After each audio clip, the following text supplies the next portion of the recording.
at Estadio de Giuseppe Meazza, popularly known as San Siro.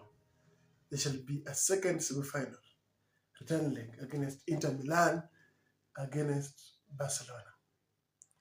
Last match it ended in 3-3, but today it's going to be a very intense battle, as it showed in the last match. Barcelona played an aggressive 4-3-3 formation with Lamine on the right, proving a problem for Di Marco. Today, it will be another battle of 3-5-2 against 4-3-3.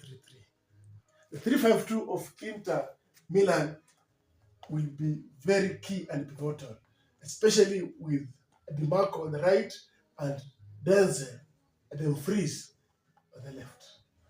When you play the formation as close to this, as good as this, then it means that having these two double pivots here, having these two, the biggest miss for Inter Milan will be the absence of Lisandro, their captain, but with Marcus Thuram here on the right, on the striking position, with Denzel here who scored 2 goals on that day, and Di Marco.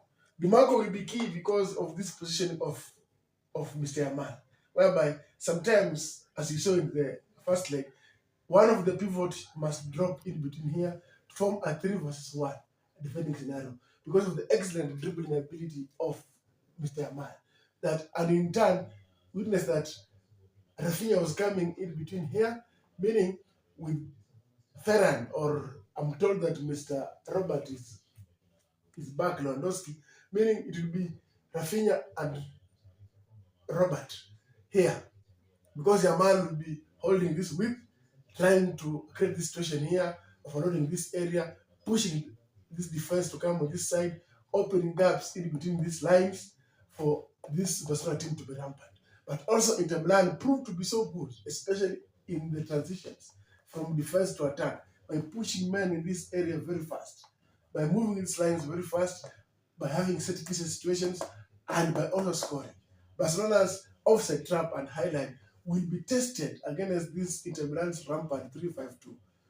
So it remains to be seen which teams will be picked, who will play. But what is standard is the formation that will be available. The 3-5-2 against the 4-3-3. That is what we're going to witness tonight. So tonight, and also the fine details of set pieces, fine details of offside traps, fine details of the offside. You see, the first leg, there was an offside trap that was caught. That with Barcelona employing a high line, the striking of Inter Milan have got huge spaces to run in behind. Meaning, Barcelona today will be forced to make choices. It will be an intense battle of tactical. Both coaches are excellent. Both teams are excellent. Inter defensively sound with a clear philosophy of 5-3-2 system, and in transition they form a 3-5-2 moving forward. They attack rampantly this side. So movement of this team was from this point to this point, to be clear, from defensive to attacking transition, and from attacking to defensive. And Barcelona are a highly intensive, highly pressure, highly team that attacks and manipulates spaces. They usually deploy men in this high line, squeeze play, attack relentlessly, but also they also have weaknesses in playing a high line. They leave huge gaps in behind.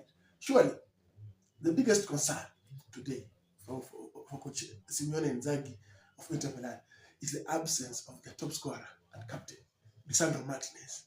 But whoever we pick to replace him, still the system will be the same. And with Robert returning, the Barcelona number 9 because of Fran Torres, also it shifts the momentum of the game to be different. So today, gentlemen, followers, people who will be watching, watch for that intense battle of the 3-5-2 against the 4-3. Next time I'll be here, I'll be explaining in detail what the 3-5-2 entails and what 4-3 entails. But for today, watch out how the 4-5 situations will be done. Watch Barcelona in possession, watch Barcelona in transition from attacking to defending, watch Barcelona in transition from defending to attacking, and watch Barcelona at set pieces. Specifically, watch Inter Milan in defending, watch Watch Inter Milan in attacking. Watch Inter Milan transition from defense to attack and from attack to defense. And watch how Lamine Yamal will be put in a cage on the left side because of his incredible dribbling ability.